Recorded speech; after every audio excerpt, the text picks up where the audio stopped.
coming from the street lamps. He sat on the bench. He pulled out a harmonica, one he had bought the week before, after weeks of practicing in secret.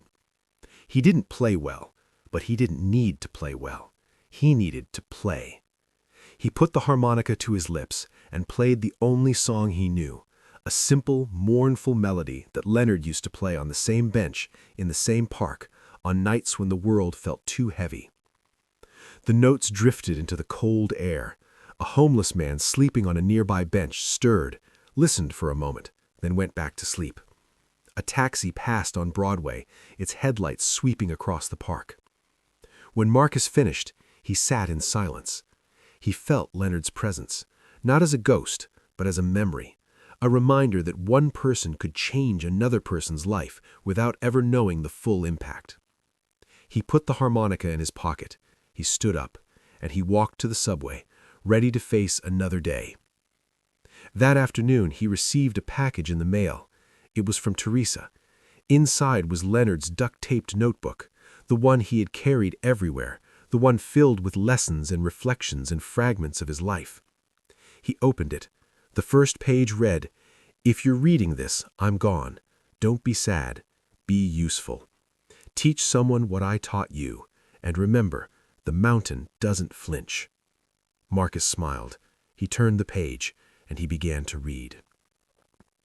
The notebook was a map of Leonard's mind, chaotic, brilliant, raw. There were lists of triggers and responses. There were quotes from philosophers Marcus had never heard of. There were confessions, regrets, and small victories. There were drawings of mountains. Marcus read the whole thing in one sitting. When he finished, he understood Leonard more deeply than he ever had. The man had not been a saint.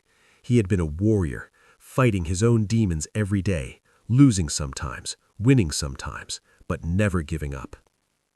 That night, Marcus wrote in his own journal, "Leonard's notebook is now mine. I will add to it. I will pass it on. This is how we live forever, not in our bodies, but in our lessons." Part 29. The Breaking of Sarah. Sarah called Marcus at 2 a.m. on a Tuesday. Her voice was shaking. "Marcus, I need you. I did something stupid." Marcus sat up in bed. "What happened?" "I was at a bar with friends. An old ex-boyfriend showed up. He started talking to me, saying all the things I used to want to hear. I knew it was a bad idea. I knew I should leave, but I didn't. I stayed. We talked for hours, and then we went back to his place." Marcus waited. "This morning I woke up and he was gone, and so was my laptop, my work laptop, with all the Viridian files, the confidential ones." Marcus felt the cold spread through his chest. "Sarah, you need to tell me everything, right now." She told him. The ex-boyfriend's name was Derek. He had been arrested before for fraud. He had a gambling problem, and now he had a laptop full of proprietary data that could destroy Viridian if it got into the wrong hands. "I'm so sorry," Sarah sobbed. "I know better. I teach the pause. I practice every day. But last night, I didn't pause. I reacted. I wanted to feel wanted. And now I've ruined everything." Marcus took a breath. He paused. He asked himself the question, will this matter in 5 years? Yes, but not because of the mistake, because of how Sarah responded to it. "Listen to me. You made a mistake, a serious one, but you're not the first person to make a mistake, and you won't be the last. What matters now is what you do next." "What do I do?" "First, you call the police, report the theft. Second, you call Diane. Tell her exactly what happened. Don't hide anything. Don't make excuses. Third, you come to Union Square tomorrow morning. We're going to practice the pause until you can do it in your sleep." "Diana's going to fire me." "Maybe, but if you hide this, she will definitely fire you, and you'll deserve it. Honesty is the foundation of everything. Without it, the pause is just a trick." Sarah was quiet for a long moment. Then she said, "Okay, I'll do it." The next morning, Marcus sat with Sarah on the bench. She looked terrible, red eyes, unwashed hair, trembling hands. But she had made the calls. She had told the truth. Diane had been furious, but she had also been understanding. "You did the right thing," Marcus said. "The hardest thing, but the right thing." "I still might lose my job."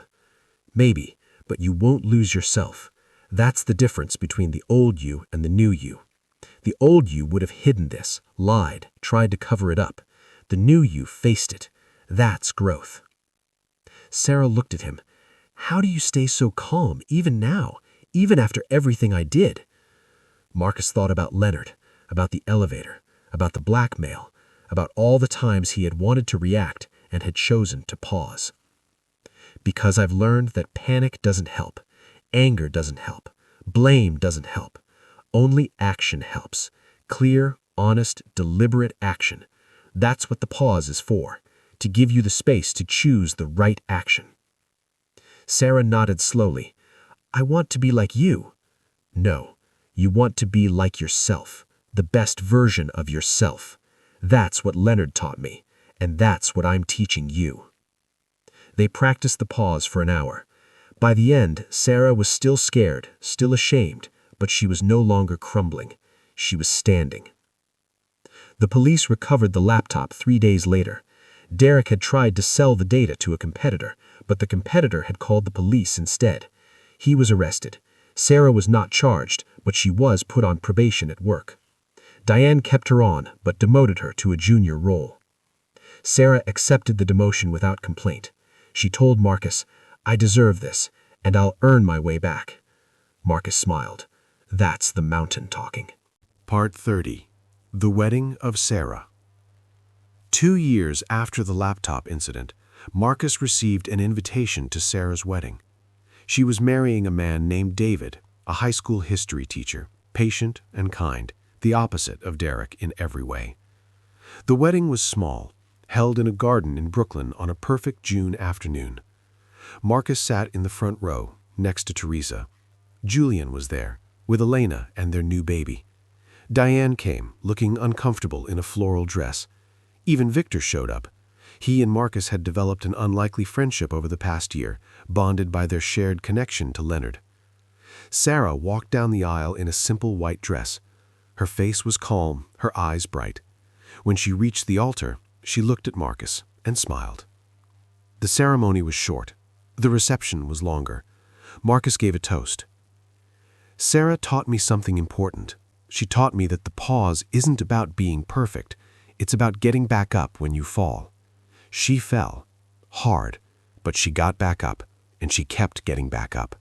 That's the most dangerous confidence of all. Not the confidence that never fails, but the confidence that keeps going after failure." Everyone applauded. Sarah hugged him. "Thank you, Marcus, for everything." "Thank Leonard. He started it." Later that night, Marcus stood alone on the rooftop of the venue, looking at the stars. Teresa joined him. "You've done well. With Sarah, with yourself. Leonard would be proud." "I still miss him." "Of course you do. That's love. Love doesn't go away. It just changes shape." Marcus nodded. He pulled out Leonard's harmonica, the one he had learned to play, badly but sincerely. He played a few notes. The sound drifted into the night. "What's next for you?" Teresa asked. "I don't know. That's the thing about the pause. It doesn't give you a map. It just gives you the space to choose your own direction." "And what direction are you choosing?" Marcus smiled. "I'm going to write a book. About Leonard. About the pause. About becoming dangerously confident. I want to reach people I'll never meet. People like me before I met Leonard. People who are drowning in their own reactions." Teresa raised an eyebrow. "A book? You?" "Why not? I've got a story to tell, and Leonard's notebook, and time." "I think that's a wonderful idea." They stood in silence, watching the city lights. Somewhere below, a band was playing. Somewhere, a child was laughing. Somewhere, a man was sitting on a milk crate, playing a harmonica, waiting for someone who needed to hear the truth. Marcus put the harmonica away. He walked back inside. He had a book to write. Part 32. The First Page. Marcus started writing the book on a Sunday morning 6 weeks after Sarah's wedding. He sat at his kitchen table with a cup of blank coffee, a blank notebook, and Leonard's duct-taped journal. He wrote the title first. "The Mountain Doesn't Flinch. How to Become Dangerously Confident by Reacting to Nothing. Then he wrote the dedication. To Leonard, who saved my life, and to everyone who is still drowning, this book is for you. The first page took him 3 hours. He rewrote it 7 times. He wanted it to be perfect, not because he was a perfectionist, but because he wanted to honor Leonard's legacy. He wanted every word to matter. When he finished the first page, he read it aloud. The first time I learned that I didn't have to react to everything, I was standing in a crowded subway car and a stranger's elbow was pressing into my ribs. I could have said something. Every muscle in my jaw wanted to speak. But something stopped me. Not fear, not politeness, but a strange, unfamiliar whisper from a part of my brain I rarely visited. Watch. Don't react. Just watch. He smiled. It was good. It was honest. It was the beginning. He wrote every morning for 3 months. Some days the words came easily. Some days he stared at the page for hours, writing nothing. On the hard days he practiced the pause. He breathed. He reminded himself that the book didn't have to be perfect, it just had to be true. Teresa read each chapter as he finished it. She cried twice. She laughed more times than he could count. She gave him notes, brutal, honest notes, and he accepted them without defensiveness. Sarah read the chapters about her. She asked him to change her name. He did. She asked him to leave out the part about the laptop. He refused. That's the most important part, he said. It shows that the pause isn't about being perfect. It's about getting back up. Sarah thought about it. Then she nodded. Okay, leave it in. The book was published 18 months later by a small independent press. It sold modestly, a few thousand copies, but the reviews were strong. People wrote to Marcus from all over the country. They told them their stories, their struggles with reactivity, their small victories. One letter came from a prison in upstate New York. The writer was a man named Jerome, serving 10 years for armed robbery. He wrote, I read your book 3 times. I never knew there was another way to live. I always thought confidence meant being the toughest guy in the room. Now I understand confidence means not needing to be tough. I'm practicing the pause in here. The guards think I'm on medication, but I'm just breathing. Thank you. Marcus framed the letter. He hung it on his wall next to a photograph of Leonard. Part 32. The Return of the Past. 5 years after the book was published, Marcus received a call from a number he didn't recognize. He almost didn't answer, but something told him to. Marcus Reed? The voice was female, hesitant. Speaking? My name is Emily Cross. Julian Cross is my father. He's in the hospital. He's asking for you. Marcus's heart tightened. What happened? Heart attack, similar to what your father went through. He's stable now, but he's scared. He said you were the only person who ever made him feel like he could change. He wants to see you. Marcus looked at his calendar. He had a meeting in an hour, a book signing next week, a dozen commitments. The old Marcus would have said, I'll come next week, I'm too busy. But the new Marcus paused. He breathed. He asked himself the question. Will this matter in 5 years? Yes. I'll catch the next flight to Boston. Which hospital? He flew to Boston that afternoon. Julian was in a private room at Massachusetts General, hooked up to monitors, looking older and smaller than Marcus remembered. His wife, Elena, was sitting by the bed, holding his hand. Julian smiled when Marcus walked in. You came. Of course I came. I'm sorry. For everything. For the lies, for the threats, for being such an asshole. Marcus sat down in the chair beside the bed. You already apologized, years ago. I forgave you. Now focus on getting better. Julian laughed weakly. You're still the same, unshakable. I'm not unshakable, I just know how to pause. They talked for an hour, about Viridian, which had been acquired by a larger pharmaceutical company for $1 billion, about Julian's children. Emily was the oldest, he had 2 sons as well. About Leonard, Marcus told Julian the whole story, including Victor's revelation about the stolen money. Julian listened without interrupting. When Marcus finished, Julian said, Leonard wasn't so different from me. We both did terrible things. We both tried to become better. The difference is he succeeded. I'm still working on it. We're all still working on it. That's the point. Before Marcus left, Julian grabbed his hand. "Thank you for not giving up on me, for seeing something in me that I couldn't see in myself." "You saw it yourself. I just pointed." Marcus flew back to New York that night. He sat on the plane, looking out the window at the clouds, and thought about the web of connections that had formed over the years. Leonard had saved him. He had saved Julian and Sarah. Sarah was teaching others. Julian was a better father. The chain was unbroken. Marcus put the harmonica away. He walked back inside. He had a book to write. Part 33.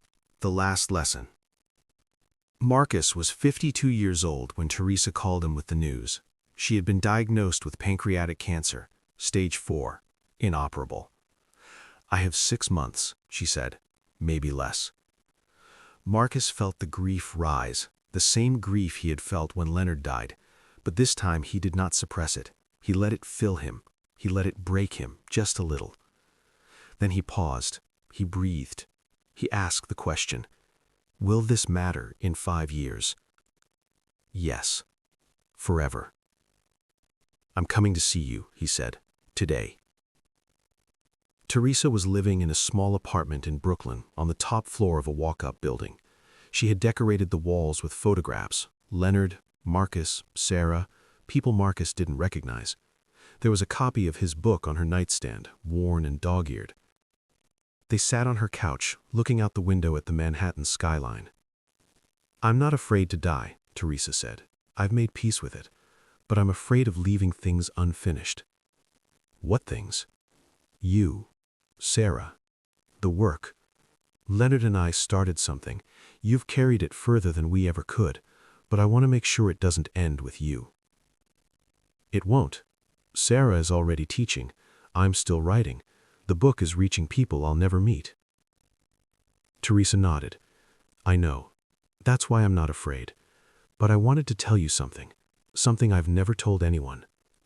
Marcus waited. "Leonard and I were in love, for years, but we never acted on it.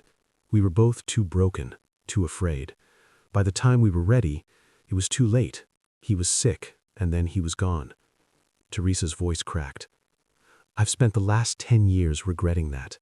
Not the love, the silence. I should have told him." Marcus took her hand. He knew. He had to know. "Maybe, but knowing isn't the same as hearing, so I'm telling you, because you're the closest thing to him left in this world. I loved him, and I love you, Marcus, like a son, like a brother, like a friend." Marcus felt the tears come. He did not wipe them away. "I love you too, Teresa. You saved my life as much as Leonard did. Maybe more." They sat in silence as the sun set over the city. Marcus pulled out the harmonica. He played the mournful melody, the one Leonard used to play. Teresa closed her eyes and smiled. "That's him," she whispered. "That's his song." Marcus played until his lips were sore. Then he put the harmonica away and held Teresa's hand until she fell asleep. She died 3 months later, surrounded by friends and family. Marcus spoke at her memorial. He read a passage from Leonard's notebook. "The mountain doesn't flinch, but the mountain also feels. Feel everything. React to nothing. That is the path." After the memorial, Marcus walked to Union Square. He sat on the bench. He played the harmonica, and he let himself grieve. Fully, completely, without shame. Then he stood up. He walked home. He had work to do. Part 34. The Next Generation. Marcus was 55 years old when he met a young woman named Jasmine on the 6 train. She was sitting across from him, crying silently into her phone. He couldn't hear the conversation, but he could see the pain in her face, the same pain he had carried for so many years. When she got off at Astor Place, Marcus followed her, not to scare her, to help her. "Excuse me," he said.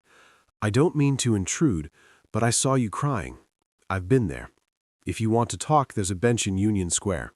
I'll buy you a coffee." Jasmine looked at him with suspicion. "I don't talk to strangers." "That's smart, But I'm not a stranger. I'm someone who learned how to stop reacting to everything, and I think you need that right now." She stared at him for a long moment. Then she nodded. They sat on the bench. Marcus told her about Leonard, about the pause, about the question. Jasmine listened. When he finished, she said, "My boyfriend just broke up with me. He said I was too emotional, too needy, too much." "Do you think he was right?" "I think I react to everything. Every text he didn't send, every time he looked at another woman. I couldn't stop myself." Marcus nodded. "That was me, for 34 years. And then I met a man who taught me that I didn't have to be that way." "Can you teach me?" "I can show you, but you have to practice. Every day, no excuses."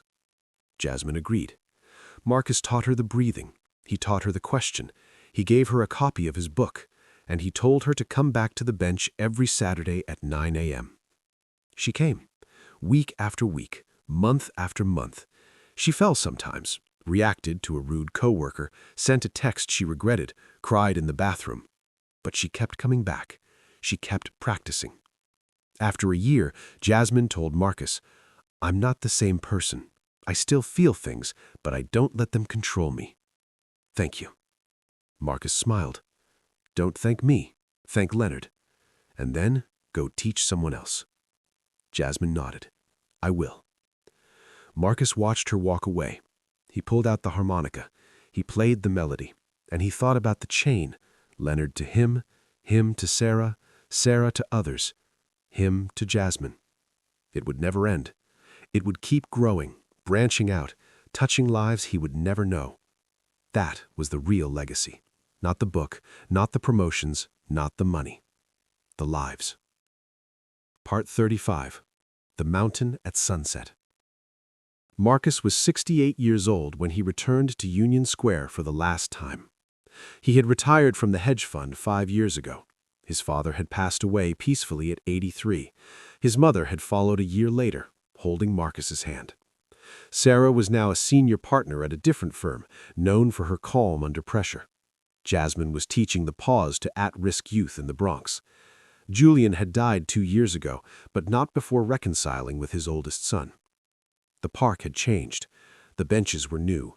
The milk crate where Leonard used to sit was long gone. But the spirit of the place, the chaos, the noise, the endless stream of human struggle, remained the same. Marcus sat on the bench. He was older now. His hair was white. His hands were gnarled with arthritis. But his eyes were clear, and his heart was calm. He pulled out the harmonica, the same one Leonard had given him, though he had replaced the reeds twice. He played the melody. It was softer now, slower, but still true. A young man sat down next to him. He was maybe 25, with dark circles under his eyes and a tremor in his hands. "That's beautiful. Where did you learn to play?" Marcus lowered the harmonica. "A friend taught me, a long time ago." "I wish I had a friend like that. I feel like I'm falling apart. My girlfriend left me. I lost my job. I can't sleep. I can't stop thinking about everything I did wrong." Marcus looked at the young man. He saw himself. He saw Leonard. He saw the endless chain of broken people trying to become whole. "Sit with me," Marcus said. "I have a story to tell you." The young man sat. Marcus told him about the subway platform, about the conference room, about the hospital, about the elevator, about the blackmail, about Leonard, about Teresa, about Sarah, about Jasmine. When he finished, the sun was setting over the city, painting the sky in shades of gold and pink. "That's a lot. Can I really change like you did?" Marcus put the harmonica in his pocket. He looked at the young man with the same eyes Leonard had looked at him 40 years ago. "You can, but it won't be easy. It will hurt. You will fail. You will want to give up.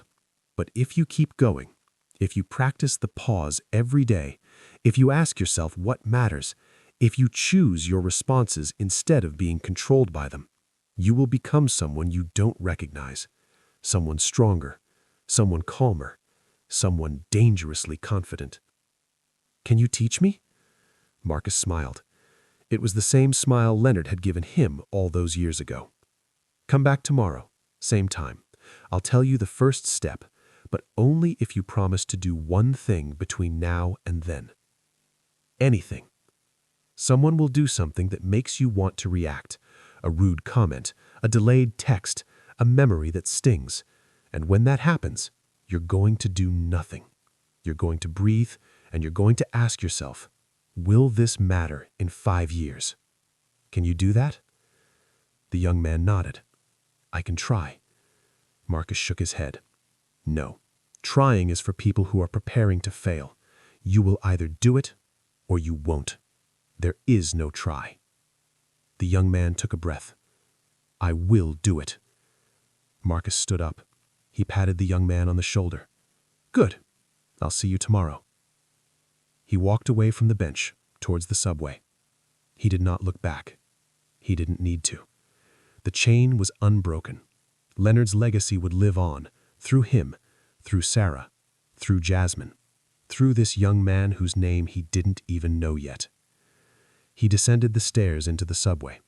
The train was crowded, a stranger's elbow pressed into his ribs. Marcus did not react.